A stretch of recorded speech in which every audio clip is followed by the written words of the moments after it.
Sabihin mo nga sa tabi mo, I am a recipient of God's goodness, favor, and blessing. Amen. Hallelujah. Alam niyo po, there's a story about, meron po isang istorya tungkol po sa isa pong matandang babae na pumasok po sa church at sabi niya, sinalubong siya ng usher. Okay. Sabi nung usher ay sinasama lang siya doon sa may bandang likuran. At sabi nung matanda, sabi niya, ayoko maupo sa likuran, gusto kong maupo sa harapan. Okay. At sabi nung, ay hindi po pwede doon, huwag kayong maupo sa harapan. Bakit? Kasi yung pastor boring. Okay, antokin kayo. Okay. So sabi niya gano'n, medyo napaatras yung babaeng matanda, sabi niya. At mamaya-maya nagsalita niya, sabi niya, hindi mo ba alam na ako ang nanay nung pastor? So sabi niya, so ngayon medyo napaatras din yung usher. Medyo hindi niya malaman kung anong gagawin niya. Umalis na siya, nagtago na siya dahil baka dahil baka isumbong siya ng pastor, di ba? Sabi naman nung usher, sabi niya ay bumalik siya uli, hindi siya mapakali talaga, nag-worry siya. So bumalik siya uli, sabi niya ganyan, tinanong niya yung matanda, kilala niyo po ba kung sino ako? Sabi ng matanda, hindi. Sino ko ba? Ay, mabuti na lang po, di ninyo ko kilala. Amen? Amen. Praise God. Sige, walang Panginoon. Let's all stand up once again. Hallelujah. Let's continue to declare our identity in Christ. Kasi po, pagka hindi po natin kilala kung sino tayo kay Kristo, tayo po ay siguradong palagi mapaglalalangan ng ating pong kaaway, yung hindi po natin nakikitang kaaway. Amen? Hallelujah. Kilala po natin kung sino po yun. Ano po? Sino po yun? Si Taning, okay, si Satan, ang demonyo. Pero yung katabi mo, anghel yan, okay? Praise God. Okay, sige po, let's declare who we are in Christ. In Christ, I am alive, anointed, and gifted with supernatural ability to do the will of God. In Christ, I am the apple of God's eyes and a recipient of His great and faithful promises. Kaya sabi sa katabi mo, kaya sa umagang ito, tatanggap tayo ng malaki kay Lord. Amen. Hallelujah. May nagse-celebrate na kagad. Amen. Okay. In Christ, I am blessed to be a blessing to my church, family, workplace, and community. Kaya sabi mo sa katabi mo, blessing ako sa iyo, kapatid. Kaya alagaan mo ko. Okay. Okay, praise the Lord. Diba? Kaya wag niyong iinisin yan. Blessing sa inyo yan. Okay? In Christ, I am confident that God will finish the good things that He has started in my life. Kaya yung katabi mo, kahit na minsan parang meron pang kinakailangan na baguhin dyan, magtiis ka lang. Okay? Dahil sa'yo rin, meron ding binabago si Lord. Okay? Praise God. Okay? In Christ, I am devoted to pray, study, and meditate His Word every day to prosper and succeed in life. Okay? So consistency, mga kapatid, is the secret of blessing, okay? So pagka maging consistent lamang po tayo sa ating pong devotion, sa ating pong pag-meditate ng salita po ng Diyos, siguradong-sigurado, aasenso ka. Amen? Sabihin mo sa katabi mo, siguradong-sigurado ako, aasenso ka. Okay, amen. Okay, why? Because God wants us to prosper and succeed. One of the main reasons Jesus came, why? That you may have life and have it more abundantly. Amen? Okay, in Christ, I am empowered by the Holy Spirit to fulfill my God-given dreams and reach the fullness of my destiny. In Christ, I am protected, and no weapon of the enemy shall prosper against me, for Jesus' blood covers me. Amen? Kaya COVID-free kayo, amen? Hallelujah, because Jesus' blood covers you. Amen? Hallelujah. Sige po, let's continue.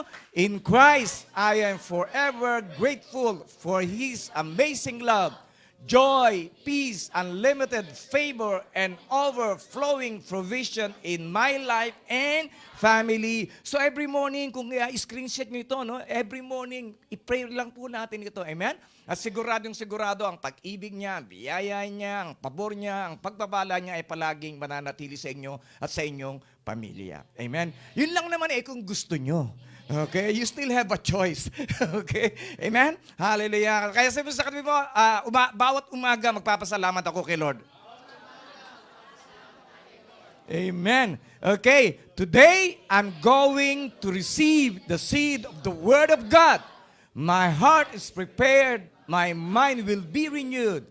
I will get stronger, wiser, and better, all for God's glory. Today, I believe and declare I am abundantly blessed in Christ forever, and no one can change it. Amen and amen. Sige, palakpakan po natin ang Panginoon. Hallelujah. Sige, we can all be seated in the presence of God. At ako po'y naniniwala, and I declare to you that God will supply all your needs, and you will be abundantly blessed in Christ to the overflow till talagang pagpalain kayo ng Panginoon ng mas higit pa sa inyong inaasahan. Amen? Hallelujah. So let's continue with our series about blank space. Ano ba yung blank space? Yung blank space na kung saan pagka wala kang ginagawa, kung ano-ano minsan ang iyong naiisip. Tama po ba? Okay, wala naman akong gawa. Subukan ko na lang ito, subukan ko na lang ito. Okay? At minsan po, ang nangyayari po ay, nagkakaroon po tayo ng mga isipin, mga worries na kung saan na hindi po nakapagdadagdag ng ating po pananampalataya, bagkos nakakadagdag ng ating pong mga wrinkles sa ating pong mga noo. Amen? Kaya po napakahalaga na hindi na po tayo nagwo-worry kung ano po yung mga bagay, mga problema na ating po pinagdaraanan ay pinagkakaloob lamang po natin to sa ating po Panginoon. Problema sa trabaho, problema sa asawa, problema sa pamilya, problema sa mga anak. Ang Diyos po ay Diyos po na punong-puno po ng solusyon at nais po niya na ang bawat isa po sa atin ay magkaroon po ng solusyon at huwag po nating hayaan na gumalaw ang kaaway sa ating pong mga buhay. Amen? Hallelujah. Alam niyo po, sabi po nila, an empty mind, yung ating pong utak. Pagka yan ay nabablanko, ano po nangyayari po dyan?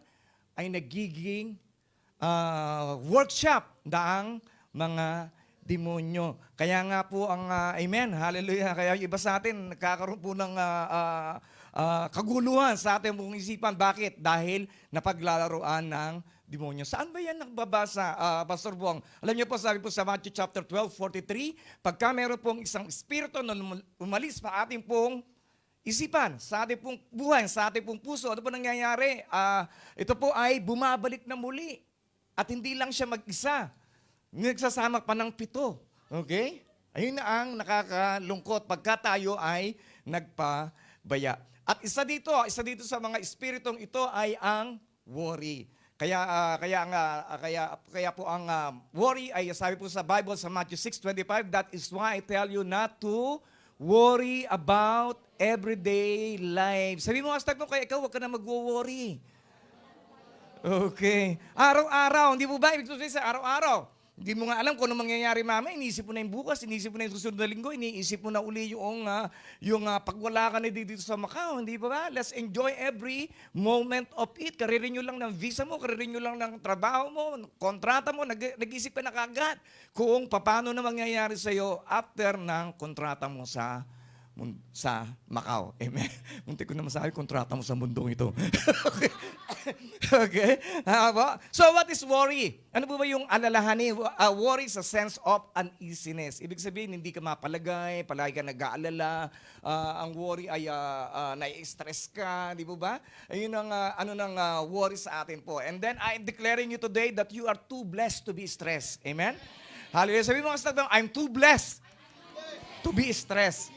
Amen. Hallelujah. Kaya wala na akong wrinkles. Amen. Because we are blessed. Okay? Kaya po napakahalaga na palagi po nating ilalagak ang ating po tiwala sa Panginoon. So whether you have enough food and drink. Okay? Meron po kaya nagugutom dito sa Macau? Problema dito, busog. Di ba? Sobra-sobrang pagkain. Di ba? Nag-buffet na nung Friday. Di ba? Kahapon, meron na namang kainan. Tama? Okay, yung iba, hindi pa makasalita dahil busog na busog pa rin hanggang ngayon. Okay, so whether you have enough food and drink or enough clothes or to wear, isn't life more than food and your body more than clothing. Alam niyo po, during those times, problema po talaga yung pagkain, problema talaga yung damit. Pero tayo, wala naman tayong problema sa damit. Wala naman tayong problema sa pagkain. Ang problema lamang po natin, palaging iniisip, paano na pag nawalan na tayong trabaho? Paano na kung ano na sasabihin na aking biyanan? Yung biyanan ko pa naman, medyo, medyo, medyo lang. Okay. Okay, medyo pangmata, iniisip natin, minamaliit tayo, di po ba? Pero huwag kang mag-alala dahil sagot ka ni Lord. Amen? Hallelujah. Lahat ng mga pangangailangan mo, actually, inihanda niya na. God has already given us everything in life and in godliness. Ibig sabihin, bago ka pa lamang ipanganak, kapatid, ipinrepare ng Panginoon ang lahat-lahat ng yung diaper mo, yung gatas mo, yung baby food mo, yung tuition mo sa school, hindi po ba? Yung pagkain mo, hindi mo na kinakailangan na mag-worry. Ganon din ang ating po mga anak, hindi po ba? Basta as long as we are in the Father, in the presence of God, kahit kailanman ay hindi ka magkukulang. Amen. Hallelujah. Ang kailangan mo ay diet. Okay? Hindi makakainan. Okay? Hallelujah. Kaya wag po tayong tayong masyadong ma-stress. Alam niyo po ba, when you are stressed and worry, ano po nangyayari pagka tayo po ay stress at saka palagi po tayo nag-aalala? Ano po nangyayari? God take a break. Nagpapahinga po siya. Sige, gawin mo. Kaya mo pala eh. Di ba? Tuloy-tuloy mo. Okay? Pero ang nakakatuwa po, pagka tayo ay nagpahinga, dahil meron po mga laban na tayo po na hindi naman po natin laban eh. Meron mga alalahanin na dapat na hindi po natin inaalala, binibigay po natin sa Panginoon. Pagka tayo ay nagpahinga sa mga stress na yon na hindi naman po nanggagaling sa mga bagay, God goes back to work. Amen. Ang Diyos po ay bumabalik po sa trabaho at siya ay patuloy na minumolde ang iyong karakter, inaayos ang iyong kinabukasan. Kaya sabi ni Haring David, be still and know that I am God. So manatili ka lang dyan. Steady ka lang. Okay? Pagka hindi mo laban, akin yan. Okay? Pag malaki, hindi mo na kailangan bitbitin. Di ba? Malaki nga eh. So hindi mo kayang bitbitin. Bigay po natin sa Panginoon. So hayaan po natin yung worry. Let go of worry and let's worship. Okay? Let's worship. Sabihin po natin sa Kanya, pagka tayo may sakit, Panginoon, pinupuri kita, pinasasalamatan kita dahil alam ko na ako ay magkakaroon ng kagalingan. Pagka ikaw ay nagkukula, pagka ikaw ay kinakapos, hindi po ba, lalo-lalo na, 30 na ng buwan. Okay? At naubos na yung basket mo. Okay? Amen? Let go off. Hayaan po natin, wag po tayo mag-worry sa ating pong mga finances. Pasalamatan po natin, Panginoon, sambahin na siya. Panginoon, sinasabi kita, pinasasalamatan kita dahil ikaw ang aking kalahat-lahatan at kaya mo ibigay ang lahat-lahat ng aking mga pangangailangan. Amen?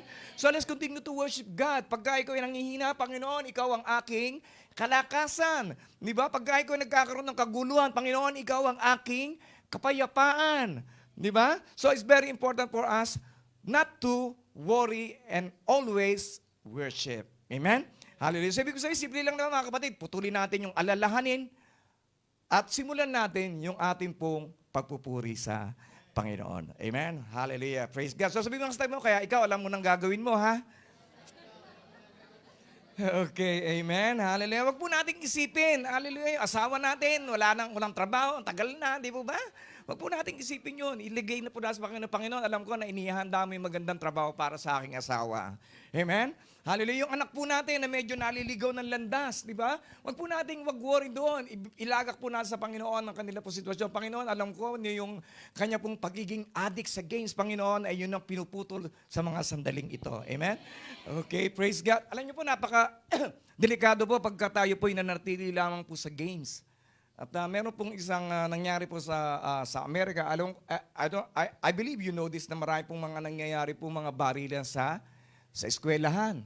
Tama po? At tinanong yung isang namaril, sabi niya, hindi ka ba nahirapan doon sa ginawa mo? Ibig sabihin, okay lang ba sa iyo na namaril ka na namaril? Sabi nung nag-interview sa kanya, okay lang sa akin. Madali lang sa akin yun. Sabi niya, bakit? Kasi araw-araw may pinapatay ako. Ano ba ibig sabihin? Yung sa games. Na ano na po yung kanila pong isipan. So ano po yung hindi po pinanonood, ay makaka-apekto po sa inyo yan. Yung inyong palagi po pinakikinggan, makaka-apekto po sa inyo yan. Kaya piliin po natin yung ating po mga pinanonood, pati po yung ating po mga anak. Okay? Hanggat maliliit po sila, kaya nyo pa po pigilan yan. So, dapat po ay, wag po tayong okay lang na okay. Sige anak, okay lang. Basta masaya ka. Okay? Baka mamaya ikaw ang barilin yan. Di ba? So, napakahalaga that we should, wag i-filter po natin yung mga bagay na pinanonood po natin at palagi po natin pinakikinggan. Kung palagi mong pinanonood, pinakikinggan, palaging drama. One day, magiging drama queen ka rin. Okay? Palagi kang matampuhin. Di ba? So, napakahalaga, maiyakin. Di ba? So, napakahalaga that we should be guarding our mind and let not worry. So, look at the birds. Sabi dito, they don't plant or harvest or store food in barns, for your heavenly Father feeds them. And aren't you far more valuable to Him than they are? Alam niyo po, sa every week po nagpapa-therapy po ako at yung may-ari po nung place na aking pong pinupuntahan ay meron po siyang ibon. Okay? So yung ibon po niya, just imagine yung ibon, hindi po nagugutom, naka-aircon pa. Oo, naka-aircon, hindi naiinitan. At yung ibon, ang gaganda ng kanyang cage, ang dami niyang mga laruan. Hindi po ba? At ano pa po yung, meron pang music. At kinakailangan yung oras doon ng tulog, kinakailangan, ganitong oras matutulog ngayon, kahit na maabala yung dalawang masahista niya roon, basta makakatulog lang yung ibon niya. Okay? So, just imagine, di mo ba, ginagamit ng Diyos yung tao para alagaan yung mga ibon, di ba? Although nakaya naman niya po niyang pakainin yun, ikaw pa kaya na anak ng Diyos? Hindi kayang alagaan ng Diyos, alagaan niya. Amen? Kaya kahit kailanman, sabi mo sa kayo, kaya kahit kailanman, hindi ka magugutom. Hindi ka maghihirap. Amen? Dahil ikaw ay nasa kamay na ating Diyos. Amen? Sige, palakpakan ko na si Lord. Hallelujah. Kaya ano pong dapat po natin in our part sa ating pong mga bagay na dapat po natin gawin, wag po tayong lalayo sa Diyos. Palagi araw-araw tayo magpasalamat po sa Kanya. Palagi po tayong tumawag po sa Kanya. Dahil yun po ang nais po ng Diyos sa bawat po sa atin na tayo po'y palagi pong lumalapit po sa Kanya. Sabi po sa panalangin, di po ba, give us this day our daily bread. Ang bread pong yun, mga kapatid, hindi po pagkain talaga, hindi po tinapay. Although that's also a part of what we are praying, provision po niya sa ating pong buhay, the daily bread is the daily word coming from God. Napakahalaga po nun. Because every morning, di po ba, you are already bombarded by notification, by Facebook messages, di po, by Facebook post, di po ba? Kung meron pa po kayong mga Instagram, di po ba? Mga Instagram po natin. Yung iba dyan, may mga Twitter pa, may mga emails. We are bombarded by words, yung mga balita. Kung saan-saan ang gagaling. At kadalasan ng balita na atin po napapanood ay hindi po magandang balita. Di ba? Ano pong napapasa po natin? Rape, di ba? Namatay na si ganito. Di ba? May sakit si ganito. Di ba? May gera sa Israel. So, it's all bad news at pumapasok po yun sa ating pong mga isipan. At kung puro bad news ang pumapasok sa ating pong isipan, ano pong magiging buhay po ninyo? Good life? Bad life. Tama? Kaya napakahalaga that we should be reading the good news of the Word of God every day. Sino po dito yung gusto magkaroon ng magandang buhay? Amen. Hallelujah. Lahat po tayo. Hindi po tayo mag-abroad. Hindi po tayo punta ng Macau kung ayaw po natin ng magandang buhay. We are always hoping for a better life. Tama po? Kaya napakahalaga, kung gusto po natin ng magandang buhay, kinakailangan sa bawat araw ay meron kang magandang balita. Amen? Kasi po, simple lang po yan. Kung ano yung pumapasok sa'yo, yun din ang lalabas. Tama po? Kung yung ating po mga naririnig sa ating pong kapaligiran, sa ating pong mga magulang, yun din po yung ating pong mailalabas. Ngayon, it's a good news. We have a Heavenly Father. Meron po tayong Diyos sa langit na kung saan na ating Ama na siyang lumalabas sa kanya po bibig ay pawang mga mabubuting bagay lamang. Amen? Kaya kung once again, kung gusto po natin na magkaroon po tayo ng mabuting balita, mabuting buhay, kailangan po natin ng mabuting balita araw-araw. Amen? Sabi dito, look at the birds, they don't plant, they don't harvest. Diba? Store food in the barn, but your heavenly Father feeds them. And aren't you far more valuable? Kaya mahalaga ka, kapatid. Okay? Never think na walang silbi ang buhay mo, that you are not good enough, na failure ka sa buhay mo, na wala kang silbi, na hindi ka na-aasenso sa iyong buhay mo. Mahal na mahal ka ng Diyos. at ang nais niya ang iyong kagaganda ng buhay mo at ang iyong pag-asenso. Amen? Okay, praise God. And then, can all your worries add a single moment to your life? Okay, so ibig sabihin, kahit na po isang segundo, hindi po makakadagdag ang pag-aalala sa inyo pong buhay. Isang segundo, isang minuto, di po ba? So anong makapagdadagdag sa ating pong buhay? Actually po, mababawasan pa nga if you keep on worrying. Tama po? Marami po mga tao ang nag-suicide, marami po mga tao ang namatay sa stress, dahil po sa sobrang pag-worry. Amen? Kaya napakahalaga, if we want to live long life, okay? So don't worry, only worship. Okay? Sino po dito yung gusto ng mahabang buhay? Wow, sa dalawa lang, 3, 4, 5. Yung iba, ayaw ninyo? Okay. Sige po, pagpe-pray ko na kayo. Okay. Nakunin na kayo ni Lord. Amen. Hallelujah. We all want. Okay? Nais po natin na tayo pong magkaroon po ng mabuting mahabang buhay. Hindi lang mahabang buhay, yung pinagpalang buhay. Amen? We all, nais po natin. Ako po, sa totoo lang, I always pray. I just celebrated my 60th birthday yesterday. Sa mga hindi po nakakaalam, ano po? Hallelujah. Alam ko na nasa isip ninyo, hindi kayo mukhang 60, Pastor. Okay. Alam ko na po yan, okay? Mukha lang kayo 59 and a half. Okay. Praise God. So, praise God. I celebrate. And then, kahapon po, nag-dinner po kami mga ng aking family. Sabi nila, what is the feeling of being 60, Dad? Ano ba yung pakiramdam? Ano ba yung pakiramdam? Eh di, wala, okay lang. I feel younger. I feel stronger. Di ba? I feel better. Di ba? So, yun ang aking pong pakiramdam. Kasi po, last year, nagkaroon po ako ng injury sa knee at nahirapan po ako dahil siguro sobrang exercise, nagkaroon po ako ng injury. At yung dati kong ginagawa na patakbo-takbo ng pedestrian crossing. Sino po dito tumatakbo-takbo sa pedestrian crossing? Hindi po ba? Palagi po tayong tumatakbo-takbo. Hindi ko na po magawa. Di ba? Pagka kahit nagbi-blink-blink ng gano'n, wala na, hintayin na lang ako. Kaya kahit nagmamadali ako, hintayin na lang ako, hayaan mo na. Okay, hintayin na lang ako kahit nainit. Hindi ba? So, praise God. Pero this week, This week, bago ako mag-birthday, may binigay sa akin regalo si Lord. Talagang nirestore niya na yung aking tuhod. Amen?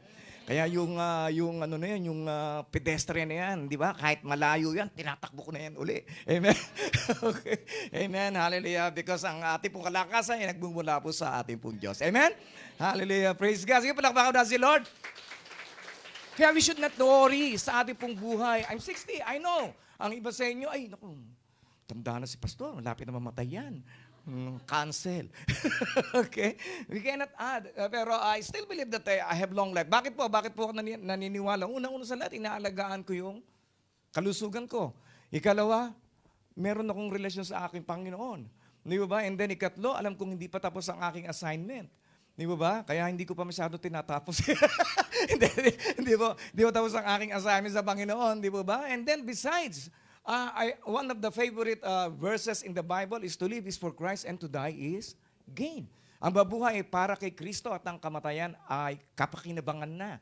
Okay? Na kung saan wala ka ng problema sa bill na babayaran, di ba? Wala ka nang, hindi ka na habulin ng pinagkakautangan mo, di ba? Hindi na siya kakaabot doon. Okay? Wala ka nang worry sa ano po mga bagay. Tigit sa lahat, kasama na natin ang ating Panginoon na kung saan ay punong-puno na po tayo ng kagalakan, kapayapaan. Hallelujah, na sa piling niya. Amen? Hallelujah. Pero sabi mo sa katabi mo, matagal pa yun. Okay. Alam ko lahat tayo makakarating doon, pero matagal pa yun. Amen? Hallelujah. Kaya po napakahalaga that we should never worry. Dahil hindi po ito makakadagdag sa atin pong buhay. Okay? And then why worry about your clothing? Look at the lilies of the field and how they grow. They don't work or make their clothing. And then, yet Solomon in all his glory was not dressed as beautifully as they are. Ibig sabihin, kahit na gaano kaganda ang suot mo, di ba? Baliwala pa rin yan doon sa ginawa ng ating pong Panginoon. Amen? At kailanman ay hindi kanya hayaan na maging hubad dahil palagi kang dadamitan ng Panginoon. Amen? Si Eva at si Adan nga, hindi po ba ano pong ginawa ng Panginoon? Noong sila ay nagkasala, nakita nila yung sarili nila na sila ay nakahubot-hubad. Di po ba? Just imagine, dalawa lang kayo, nagkahiyaan pa kayo. Di po ba? Tama po. Dalawa lang sila, nagkahiyaan pa sila. Yun po yung nagagawa po ng kasalanan. Okay? And then, ano po nang ginawa po nila? Gumawa po sila ng, kumuha po sila ng mga malalaking dahon para ipantapal ang kanila pong katawan dahil nahiya po sila sa kanila pong sarili. At ano pong ginawa ng Panginoon? Ang Panginoon ay gumawa po ng damit po nila. Nagawa po sa balat ng hayop. Amen? Hallelujah. Kaya hindi hayaan ng Panginoon na ikaw ay magdamit ng butas-butas. Amen? Pero na lang kung talagang gusto mo yun, yung may butas yung pantalon mo dito, di ba? May punit dito. Okay? Okay lang yun. It's your choice. Okay?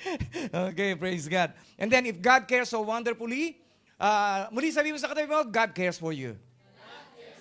Okay? Ang Diyos ay palagi po nag-aalala po sa atin, if God cares so wonderfully for wildflowers that are here today and thrown to the fire tomorrow, He will certainly care for you. Why do you have so little faith? Ayun po ang problema po sa atin, yung little faith. Kaya po ang trabaho po natin, ito po, trabaho po natin ito. Ang trabaho po natin, palakihin po natin yung ating pong pananampalataya. Paano lalaki yun? Hindi naman yung lalaki kung hindi ka mag-e-effort. Di ba? So parang savings din yan eh. Gusto mo makaipon eh, hindi ka naman nag-iipon. Di ba? Wala ka namang ginagawa. Tama. Tama po. Gasta rito. Hindi ka pa nakakasweldo. Ubus na. Tama. And then gusto mo makabayad ng utang. Okay? May mga utang. Wag na po rin yung itaas. Okay? Okay? Gusto mo makabayad ng utang eh. Utang ka naman di pa rin ng utang. Okay? Ang unang sekreto po, para po kayo makabayad ng utang, una sa lahat, isabihin mo sa sarili mo, hindi na ako mangungutang. Kung kinakailangan mo ulit-ulitin sa sarili mo yan na 100 beses, ulit-ulitin mo, hindi na ako mangungutang. Hindi na ako mangungutang. Hindi na ako mangungutang. Ulit-ulitin mo, i-meditate mo, hindi na ako mangungutang. Okay? At kung malaki ang utang mo na para bang imposible mo mabayaran, Panginoon, alam ko matutulungan mo ako mabayaran ito. Panginoon, alam ko matutulungan mo ako mabayaran ito. And then, pagka nakatapos ka na doon, ano pa, meron ka na meditate na 2 bagay para hindi ka na mangutang. Di ba? Mag-meditate ka naman ng ipon. Panginoon, alam ko makakaipon ako. Kahit maliit ang sweldo ko, makakaipon ako. Kahit maliit ang sweldo ko, makakaipon ako. At alam ko na ang maliit kong sweldo, lalaki rin pagdating ng panahon. Alam ko, Panginoon, na idodoblein mo ang aking sweldo. Alam ko, Panginoon, it's the proper of meditation, mga kapatid. That is how you build up your small faith. Okay? Kasi po, ginawa ko po yan eh. I'm always telling you, it's not about bragging. Ano po? I'm also a tourist. Just like you. Ang pera ko lang, 700 pesos. Dumating ako sa Macau. Sa ano pa nga, sa Hong Kong. Pinalit ko ng Hong Kong dollars, 120 na lang. Okay, nag-jet fuel ako, 20 na lang ang natira. Nag-taxi ako, sa Oceanos lang po ako nakatira. Ang ferry doon lang po sa tabi nun, di ba? Niloko pa ako ng taxi, hindi na sinasabi, maglakad ka na lang. Sumakay ako ng taxi. Iniikot lang, dito na tayo? Okay. So, 20 na naman yun. So, wala po. So, ibig po sabihin mga kapatid, yung pananampalataya po natin, huwag po kayong maniwala na ganyan lamang ang buhay po ninyo. Maniwala kayo na maraming inihanda ang Panginoon na pagpapala sa buhay po ninyo. Amen? Na ikaw ay iaangat ng Panginoon, ang buhay mo ay aasenso, na ikaw ay palalaguin, na ikaw ay pagpapalain ng Panginoon. Hindi po para lamang sa sarili ninyo at hindi para lamang para sa inyong pamilya, kundi para sa ibang tao. Amen? Kung ang blessing na inisip mo para sa pamilya mo lang yan. Maliit. Pero kung iniisip mo, Panginoon, pagpalain mo ako para maging pagpapala ako sa maraming mga tao. Sigurado ako na pagpapalain ka ng Panginoon na mas higit sa inaasahan mo. Amen? Hallelujah. Sige nga, ligay mo yung katabi mo, kaya ikaw, palakihin mo na yung pananampalataya mo. Okay? Assignment natin yan. Okay? Okay, hindi yung puro hita ang pinalalaki natin, okay? Okay. So don't worry about these things, di ba? Saying, what will we eat? What will we drink? What will we wear? Alam niyo po, hindi po tayo asenso kung palagi lamang pong pagkain ang iniisip po natin. Uy, saan tayo kakain? Nagsiservice, nagtatanong ka na, saan kaya ako kakain mamaya? Tapos naisip, ay hindi, may birthday ni pastor, nagpapakain. Hindi po ba? Huwag na puro pagkain. Okay? Tama, huwag na puro inumin. Okay? Tama po. So it's very important for us to fill our mind with faith-filled words. Punuin po natin ang ating pong isipan, ang ating pong utak ng mga salita po ng Diyos na makapagdadagdag ng ating pong pananampalataya. Parang buhay po natin, hindi po tayo manatiling nasa baba. Nais na Panginoon, naiangat ka niya. Okay? Kaya lang, binibigay po niyang instruction po sa atin. Kung di po natin gagawin, wala po magagawa si Lord. Amen? Okay, and then these things dominate the thoughts. Ano po yun? Ano po yung dominate? Yung nagdodomina. Sa Tagalog, domina. Ibig sabihin yung palaging nagiging laman ng isipan ng mga hindi mananampalataya. Okay? Iba ka, kapatid, sa kanila. Hindi ka katulad nila. Kaya wag mong asahan na yung ginagawa nila ay dapat gawin muling. Dapat ang ginagawa natin, yun ang dapat nilang ginagaya. Hayaan natin na mag-dominate sa ating pong isipan na hindi po worry, kundi worship. Ang dapat po na mag-dominate ng ating pong isipan ay pagpupuri. Ang dapat po mag-dominate sa ating pong isipan ay pagpasasalamat sa ating pong Diyos na buhay na nagbigay sa atin ng buhay. Amen? Ang dapat po na nag-dominate sa ating pong isipan ay ang kabutihan ng Diyos. Yun po yung mga bagay na dapat po na pumupuno ng ating pong mga isipan. Hindi po worry. Okay? And then ngayon, ano-ano po ba yung mga bagay na nagiging dahilan ng ating pong worry? Siyempre, unang sa lahat, sabi dito, yung ating pong mga pangangailangan. Di ba? Panginoon, tagal na akong single. Ang tagal naman. Okay? Panginoon, 10 taon na ako nagwo-work. Wala pa rin akong ipon. Hindi po ba? So we're worrying. Hindi po ba? Ang dami pang pandemic. Ano na mangyayari sa pandemic na to? Hindi po ba? Yung kinabukasan natin, mga investment po namin, naubos na.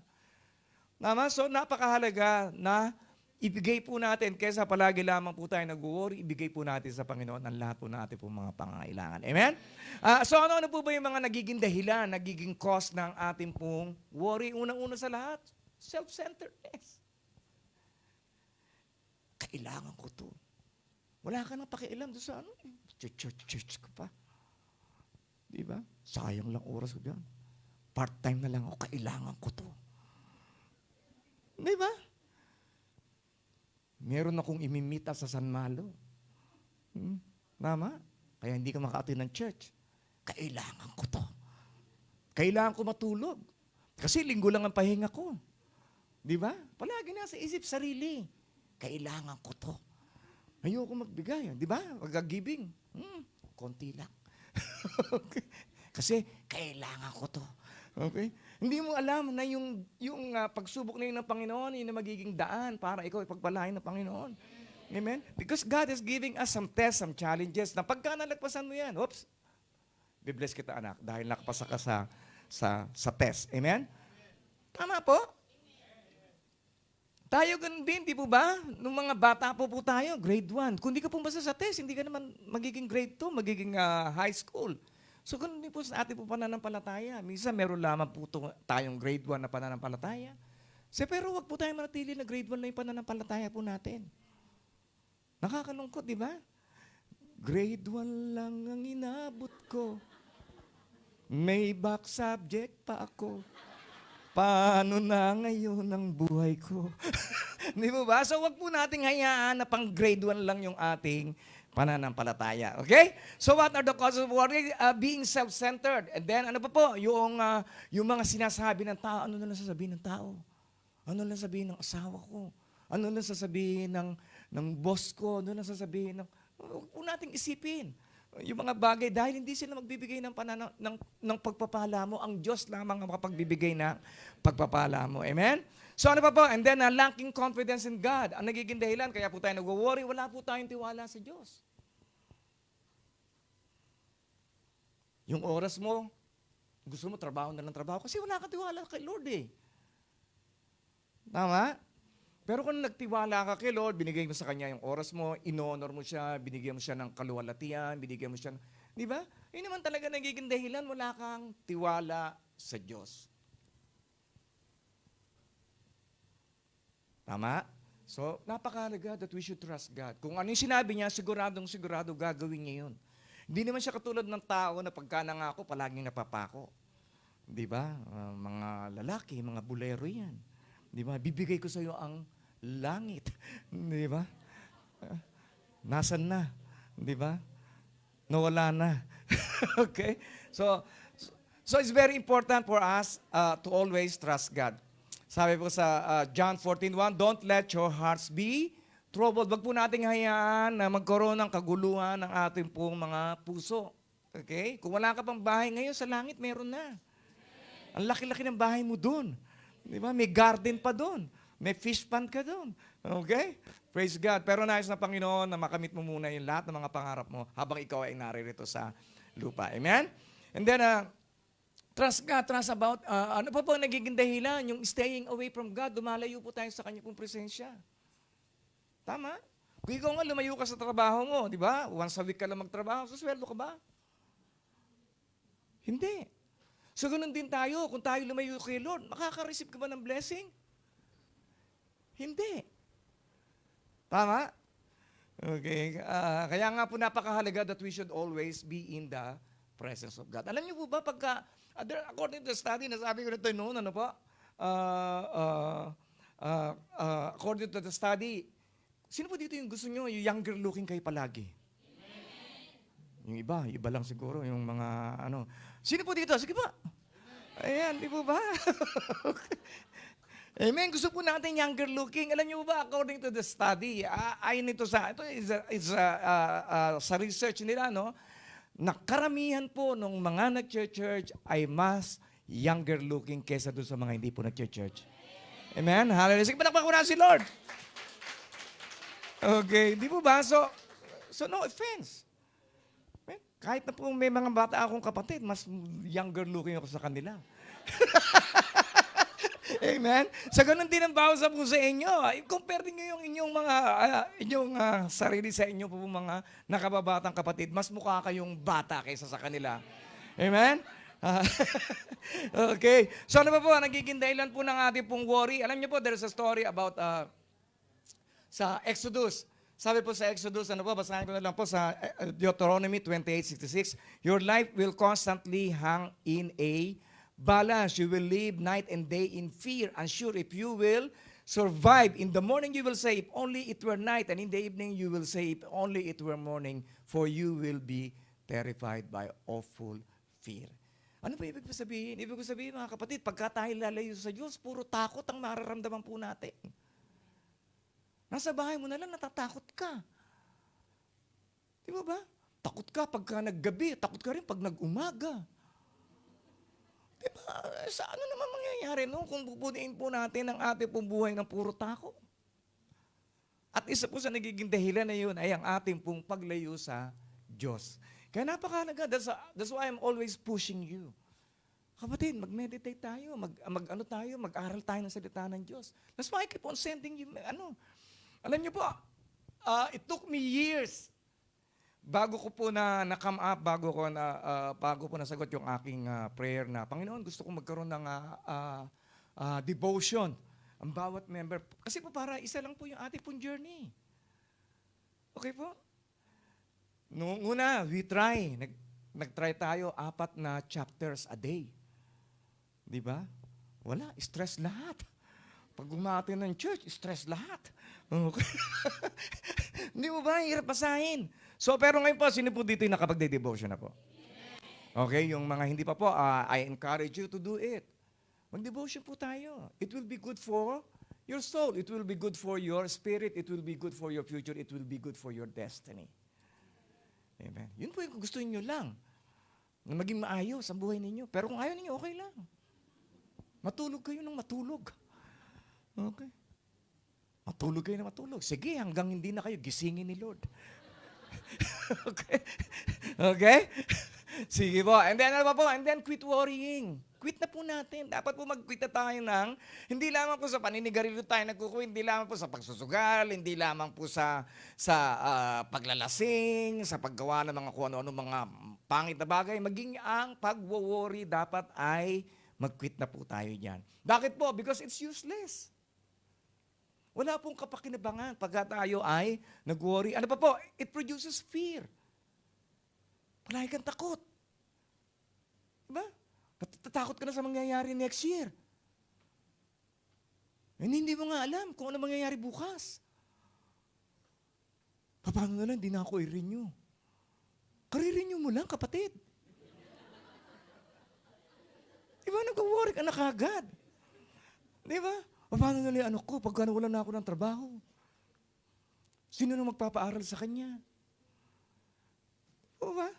Meron tayong Diyos. Amen? Pag-pray mo yung anak mo, yun ang mahalaga doon.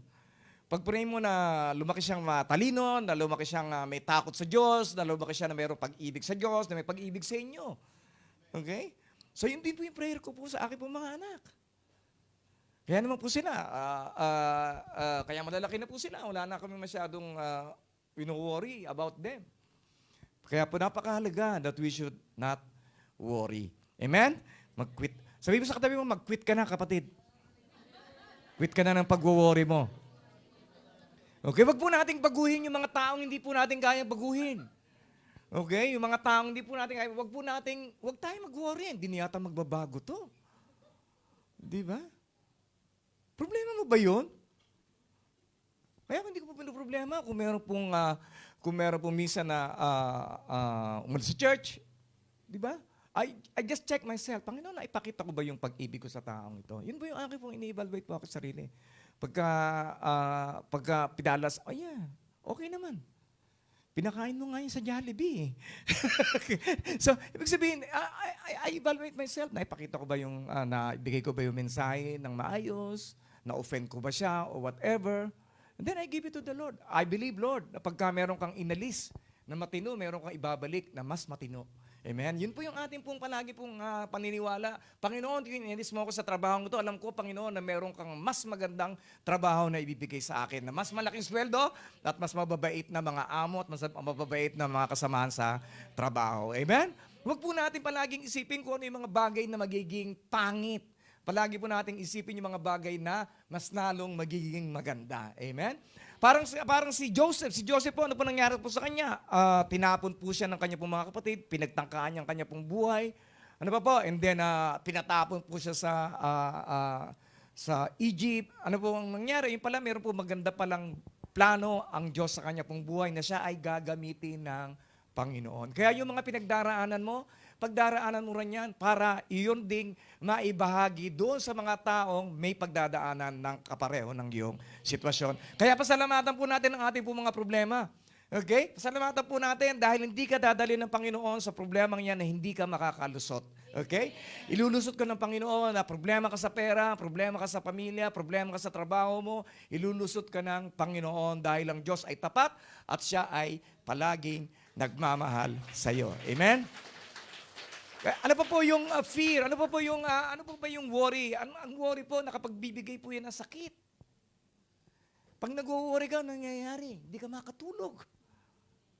Tama. Yung dito, daming mga hindi nakakatulog ng birthday ko. Kapa-practice, di ba? Tama, ano isusuot ko? Nakasampung palitan ng damit, ano isusuot ko? Po? Yung iba naman talagang naghanda, ay buffet yun. Mamayang umaga, hindi na ako mag-aalmusal. Okay. Para makabawi-bawi.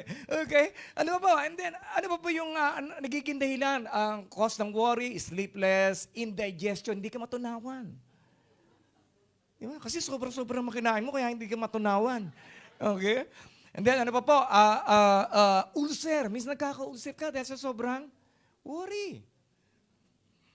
And then, meron pa pong iba, yung iba namamatay ng maaga. Okay. Kaya huwag kang mamatay ng maaga. Huwag kang mag-worry. Okay? At ano pa po yung worry? Ang worry is para mong hinihiram yung problema bukas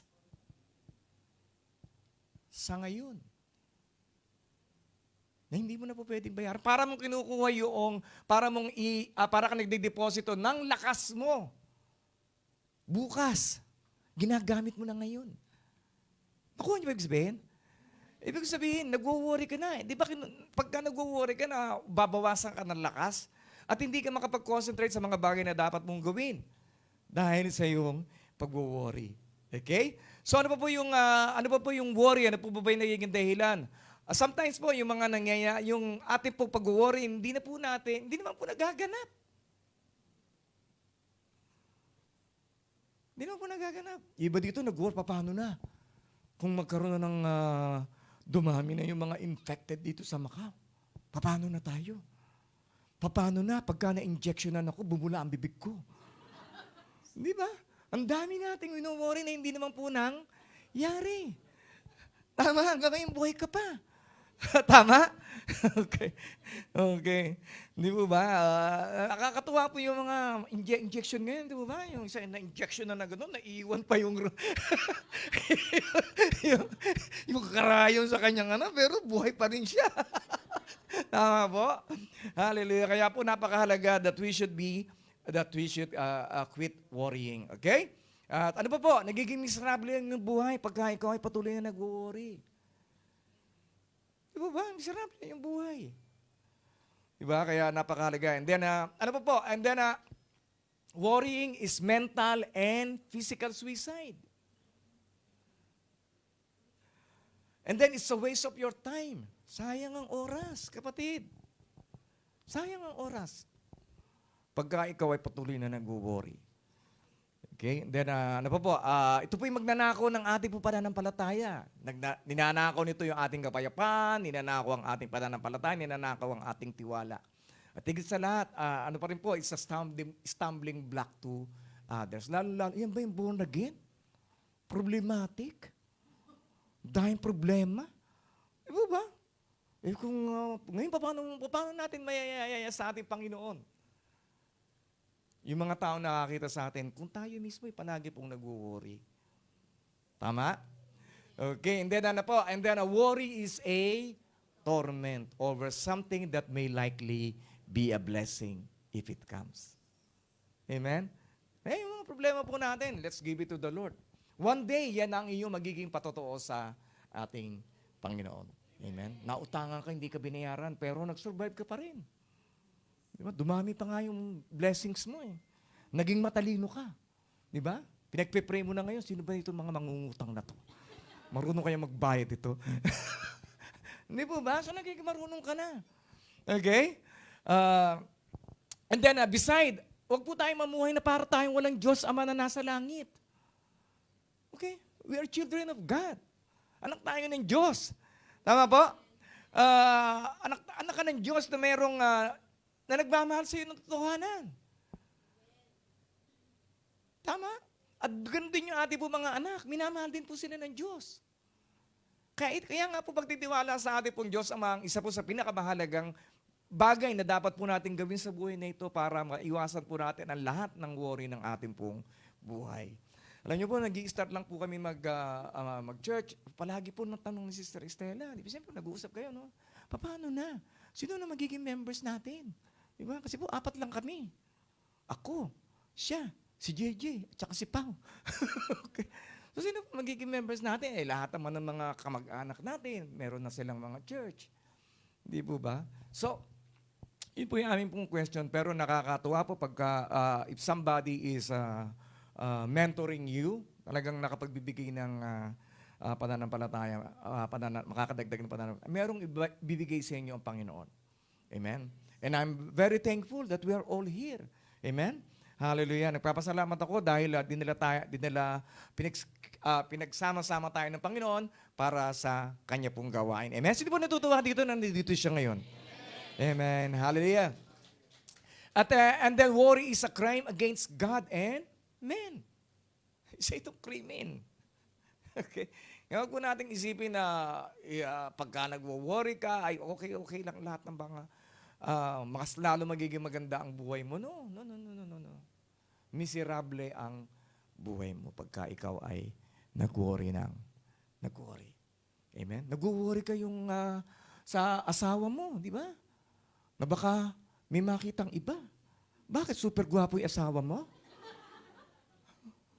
Hello, ikaw lang na in love dyan. Di ba? Po? So, Di ba? Pagka mayroong napalingon lang, di ba? Minsan lalaki talaga, minsan napapalingon yan eh. Okay. Di ba? Kinurot mo na kagad. Yung mata mo, dudukutin ko yan, ha? Di ba? Di ba ba? So, don't worry. Hindi kayo iiwan yan. Okay? Tama? Okay. So, worry is a cruelty to self and others. Okay? Mag-worry ka. Huwag kang mag-worry. Huwag kang mag-worry. Okay? Mahal ka na asawa mo. Okay? Kasi alam niya, wala nang iba makapagtsatsaga sa kanya kundi ikaw lang. Okay? Okay? Amen? Okay. So, praise God. So, what are the cures for worry? So, ano po ba yung gamot para hindi po tayo masyadong mag-worry. Unang-una sa lahat, i-center po natin ang ating pong isipan sa Panginoon. Yun naman po eh. Kasi, balikan po natin yung nagiging dahilan po ng worry is self-centeredness. Puro ako. Di ba? Ano na lang sasabihin nila? Ano na lang mangyayari sa akin? Di ba? Yun po yung nagiging dahilan eh. Kaya, let's center our thoughts unto God. Kaya po sabi sa Matthew 6:34, so don't worry about tomorrow. Okay, sabay-sabay po natin basahin. So don't worry about tomorrow, for tomorrow will bring its own worries. Today's trouble is enough for today. Amen. Hallelujah. Sige, sabihin nga po natin sa ating po sarili 3 beses, hindi na ako mag-worry para bukas. Hindi na ako mag-worry para bukas. Hindi na ako mag-worry para bukas. Amen? Hallelujah. Ano po ba yung worry? Yung worry po para po yung hayaan po natin na ang problema ang magproblema sa sarili niya. Okay? Yung problema, hayaan mo problema sa sarili niya. Okay? Huwag mong hayaan na pasukin, manahan, manirahan sa isipan mo ang worry. Bakit? Worry is foolishness. Okay? Sabihin na natin yung medyo mabigat-bigat na salita, stupidity. Diba? Gusto mas malalim? Wag na, okay na yan. Okay? So whatever is going to happen cannot be stopped by worrying. Di ba? Lahat naman ng mga bagay na nangyayari sa mundong ito, hindi naman mababago eh. Kung tayo mag-worry. Di ba? Paano na pag nawala na si Duterte? Di ba? Ano mangyayari? Babago na naman ang batas. Dami nating iniisip. Di ba? Paano na Israel? Paano yung mga Hamas? Hayaan mo na sila. Di ba? Let's focus our thoughts on God. Di ba? Paano na kung nawala na ako ng trabaho sa Macau? Ang daming bansa. Namalay mo, baka hinahanda ka na ni Lord sa Canada. O kaya sa US. Pag wala ng COVID, okay? Para hindi kayo maano doon, okay? So, just put your trust in God. Okay? And then Philippians 4:6 and 7, so don't worry about anything. Huwag po tayong mag-alala sa lahat ng mga bagay. But instead, sabi dito, pray about everything. So pag kami dumarating na worry sa iyo, ano yung kadalasan na nagiging worry po natin? Pera. Panginoon, baka kapusin na ako. Mag-pray ka. Panginoon, naniniwala ako na mas sigit pa ang aking pera kaysa sa aking mga gagastusin. Amen? Huwag mo palagi isipin, nakakapusin ka, kukulangin ka. Di ba? Katatanggap mo lang ng e-voucher. Di ba? Kaya nga, napakatalino ng gobyerno dito. Kasi kontrolado, hanggang 300 lang ang gastos mo. Kasi alam niyo na pagka tinodo, ulaan na. Isang araw nang ubus na. Di ba? So napakahalaga. So ganun din po tayo. Matuto po tayo, katulad po ng karunungan po nila, na dapat po meron po tayong budget. Tama? Sweldo mo is, for example, 7,000. Ang gastos mo, 7,500. Tama? So palaging negative. Tama? Susundan po natin ang prinsipyo ng Bible. Di po ba napakaganda po ng prinsipyo ng Bible? Pero ang iba po sa atin, hindi po natin kayang tanggapin. Kasi palagi po natin iniisip, tayo. Ako, baka kulangin ako, baka kapusin ako, baka kung saan-saan na mapunta ang pera ko. Di po ba? Tiwala sa kanyang salita. Naranasan po namin yan. Alam ko mararanasan nyo rin kung kayo ay susunod. Amen? Okay, so, sabi dito, and then, tell God what you need. Okay. Kaya lang, kadalasan, kailangan mo, hindi mo idulog sa Kanya. Palagi ka nag-iisip ng diskarte. Kaya ko to. Diskarte ko to, kaya ko to. Diba? Bigay mo sa Kanya. Problema niya. Problema yung pangangailangan mo. And then, ano pa po? Thank Him for all He has done unto you. Kaya po, palagi na pinagdidiinan niya yung pasasalamat. Thanksgiving is one of the secret of blessing. Matututo ka man na lang magpasalamat sa Kanya sa maliliit na mga bagay. Pinagpapasalamat mo. Nakapulot ka ng sapman. Pasalamat ka. Pero pag nakapulot ka ng 3,000, hindi na po pwede yun. Surrender niyo po yun. Okay? Kasi meron na pong eye in the sky ngayon. Nakikita po nila yan. Okay? Pasalamat po tayo sa ating mga trabaho. Pasalamat po tayo, meron tayong employer. Pasalamat po tayo sa ating pong kalusugan. Salamat tayo, meron po tayong katabi na naligo kaninang maga. Di po ba? Pasalamat po tayo sa lahat ng mga bagay. Salamat po tayo, meron po tayong kinakain, meron po tayong iniinom, meron po tayong pang-kambay, meron po tayong pang-gathering, meron po tayong pang-Jollibee, pang-McDonald's.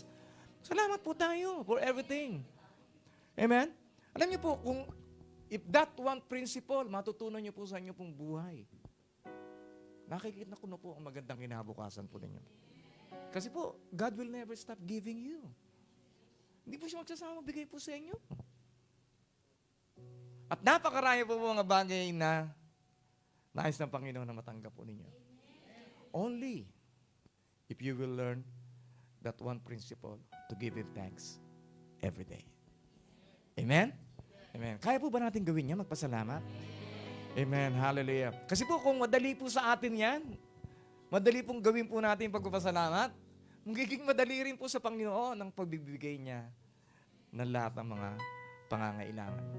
Kaya sa umaga, dati po ang aking pong order ng work, ng aking pong paggising, toilet, then gawa mo na ng kape, gawa ng breakfast, linis ng dumi ng aking aso na nagkalat.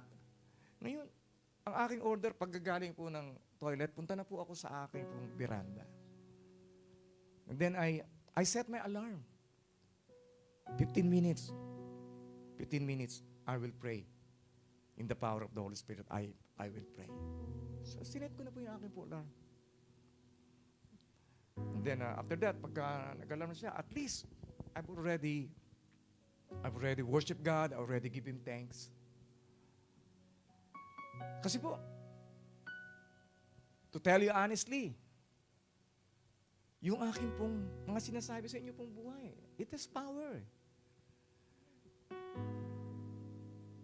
May kapangyarihan po na mabago niyo pong buhay. Ngayon, kung di po ako mananalangin at magiging pabaya lamang po sa aking po mga salita, maaari po kayong mapahamak. Kaya I'm always asking for prayer requests. Would you pray for me? I will also pray for myself. Nang bawat salita niya, yung talagang nanggagaling sa Kanya. Upang ang buhay po ninyo ay mas lalong gumanda, mas lalong maging maayos, at marating po natin ang destinasyon ng Diyos sa bawat sa po sa inyo. Amen? Sino po dito yung gusto marating ang kanya pong destinasyon? Amen. Hallelujah. And then sabi dito, and then you will experience God's peace. So, pasalamat ka. Sa buong maghapon, meron kang kapayapaan kasi nagpasalamat ka na eh. Buong maghapon, ano mga problema ang dumating sa buhay mo? Yung amo mo, sinigawan ka kagad. Diba? Meron kang kapayapaan. Meron kang text messages, bad news galing ng Pilipinas. Meron kang kapayapaan. Na-traffic ka. Sumakay ka ng bus, naapakan yung paa mo. Meron kang kapayapaan. Kasi, ginawa mo na ikaw ay lumapit sa Kanya. Amen? And then exceeds, and which exceeds anything we can understand. Kaya po yung kapayapaan po ng Diyos ay higit pa po yan sa ating pong kaalaman. Hindi po ba? Ano po natin? Nararanasan po ba natin yun? Wala kang pera. Malayo pa ang sweldo. Pero meron kang kapayapaan. Kaninang gagaling yun? Kay Lord. Kasi lumapit ka sa Kanya. Okay? Siya ating kapayapaan. And then we can understand His peace. And then His peace will guard your hearts. So, yung ating po mga puso, binabantayan po natin yan. Huwag po natin hayaan na pasukin lang yan ng mga kung ano-ano. So, ngayon, ano po ba yung puso? Ang puso po sometimes po ay sinasabi na ito yung ating kaluluwa. Actually, yung ating pong kaluluwa, ito po yung ating pong isipan, yung ating pong puso, at yung ating mga desisyon sa ating pong buhay. Yan po ang ating pong kaluluwa. So, ibig sabihin, binabantayan po natin. Ngayon, ano naman po yung pumapasok sa ating pong mga isipan? Pumapasok sa ating isipan, ano po? Sa pamamagitan po ng ating pong naririnig, ating mga nakikita, ng ating mga sinasabi, ating nalalasahan, ating nararamdaman. Okay? So napakahalaga na binabantayan po natin ang ating pong mga isipan. At ano po, yung ating pong mga past experiences, yan po yung pumapasok sa ating pong isipan. Pinapaalala sa'yo palagi, yung mga kapalpakan mo, pinapaalala sa'yo palagi, yung mga sinabi ng magulang mo, sinabi ng mga kaaway mo, sinabi ng mga taong hindi ka gusto, yung mga sinabi nila ng mga negative tungkol sa iyo, yan po yung mga pumapasok sa ating po mga isipan. Kaya napakahalaga na palagi po natin binabantayan ang ating pong puso, hearts and minds. Okay? Sa patuloy po nating pamumuhay kay Kristo Jesus. So, sabi po si Jeremiah 7:17, but blessed are those who trust in the Lord and have made the Lord their hope and confidence. Sa Kanya po natin ilagak ang ating pong pag-asa.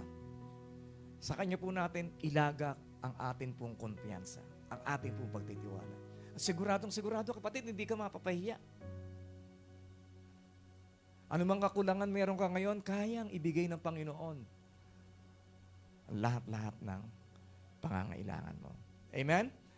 And then seek the kingdom of God above all else and live righteously, and He will give you everything you need. Kaya, I'm declaring to you today, lahat ng kailangan mo, sinupply na ng Panginoon sa iyong buhay. Amen? Hallelujah. Sige, if you believe that, let's all stand up. Hallelujah. Hallelujah. Hallelujah. Let's continue to declare the goodness of God in our life. Hallelujah. Hallelujah.